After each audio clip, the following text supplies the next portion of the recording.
गरीबों के प्रति न्याय करने की सोच अगर है किसी के अंदर तो भारतीय जनता पार्टी के अंदर है।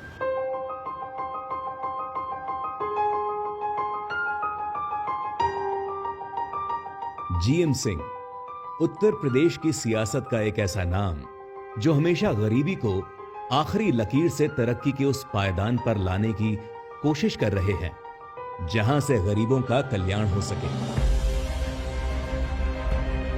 जीएम सिंह जो हमेशा मजलूमों की आवाज उठाते हैं, जो हमेशा जनता की परेशानियां दूर करने के लिए दौड़ते रहते हैं, जिनकी सरलता ने सियासत की परिभाषा को बदल दिया है। यही वजह है जीएम सिंह को सियासत जमीनी नेता के तौर पर पुकारती है।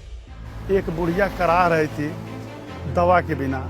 मैं पूछा कि क्यों आप रो रहे हैं, तो बताई कि आंख में बहुत दर्द हो रहा है। मैं कहा क्यों, आपका दवा नहीं पा रहा? तो कही कि बच्चे जो है दवा नहीं करा रहे हैं। हम कहा कितना लगेगा? तो कही 35 रुपया। 35 रुपया बिना वो 4 दिन से करा रही थी। आज वही माताएं कहती हैं कि हमारा बेटा जो है हमको उतना मदद नहीं कर पा रहा है जितना ये सरकार कर रही है। बाबा गोरखनाथ की धरती गोरखपुर के रहने वाले जीएम सिंह अपने इलाके के लोगों के लिए मसीहा हैं। गरीबों और बेसहारों की मदद करने वाले जीएम सिंह हर धर्म के साथ कंधे से कंधा मिलाकर चलते हैं।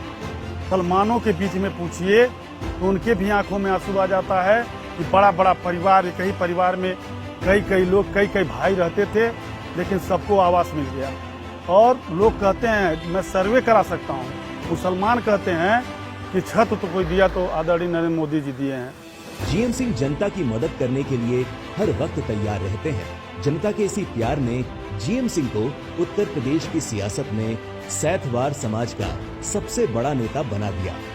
22 साल की उम्र में जनता ने जीएम सिंह को जिला पंचायत में अपना नुमाइंदा बनाकर भेजा। 2002 में जीएम सिंह पहली बार बीएसपी के टिकट पर विधायक बने। 2017 में मायावती सरकार में जीएम सिंह दर्जा प्राप्त मंत्री बने और जीएम सिंह जनता के जननायक बन गए। मेरा सोच जो है गरीबों के साथ काम करने का शुरू से था। जब मैं छोटा था तो मेरी यही भावना रहती थी कि गरीबों का सेवा कैसे किया जाए, तो मैं वो करता था। मुझको लगा कि बहुजन समाज पार्टी अंबेडकर बात से प्रभावित है और जो है गरीबों के साथ चलने वाली पार्टी है, तो मैंने उसको ज्वाइन किया। लेकिन बहुजन समाज पार्टी जो है अपने विचारधारा से भटक गई है और सिर्फ अंबेडकर बाद को कैश करने की कोशिश हो रही है। गरीबों के लिए कोई काम बहुजन समाज पार्टी ने नहीं किया। आप ये समझ लीजिए कि गरीब आस लगा करके बैठे थे कि बहुजन समाज पार्टी की सरकार बनेगी तो मेरा कुछ दर्द कम होगा, मेरे दर्द पर मरहम लगेगा। लेकिन जब मायावती ने दलितों की आवाज उठाना बंद कर दी तो जीएम सिंह ने बहुजन समाज पार्टी को छोड़कर सबका साथ सबका विकास का नारा देने वाली बीजेपी का दामन थाम लिया। कि दर्द कोई कम किया तो आदरणीय नरेंद्र मोदी जी ने कम किया।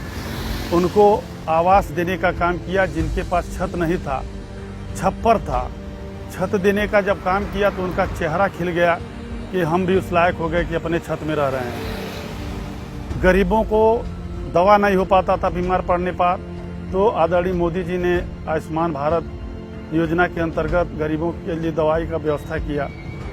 फिर उसके अलावा 2-2 हज़ार रुपया गरीबों के खाते में भेज करके बहुत ही विषम परिस्थिति में वो मदद जो है समुद्र में समझ लीजिए तिनके के सहारा जरूर कहा जाएगा, लेकिन डूबने से बचाया।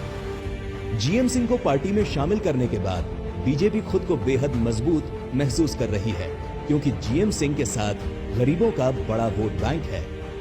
योगी जी जो है चरित्र के धनवान हैं, ईमानदार हैं। 1 रुपए का कोई चार्ज न वो सांसद थे तब लगा, न आज मुख्यमंत्री हैं तब कोई लगा पा रहा है। तो ये बहुत बड़ी बात है। तो इससे मैं प्रभावित होकर के भारतीय जनता पार्टी का सदस्यता लिया। अब इसी में सेवा करना है। जीएम सिंह फिर से उत्तर प्रदेश में कमल खिलाने के लिए दिन रात मेहनत कर रहे हैं। गांव-गांव जाकर प्रधानमंत्री नरेंद्र मोदी और नया उत्तर प्रदेश बनाने वाले मुख्यमंत्री योगी आदित्यनाथ जी की लाभकारी योजनाओं को जनता तक पहुंचा रहे हैं। जीएम सिंह के साथ उस जनता का कारवां है जो एक बार फिर से योगी आदित्यनाथ जी को सूबे की कमान सौंप रही है।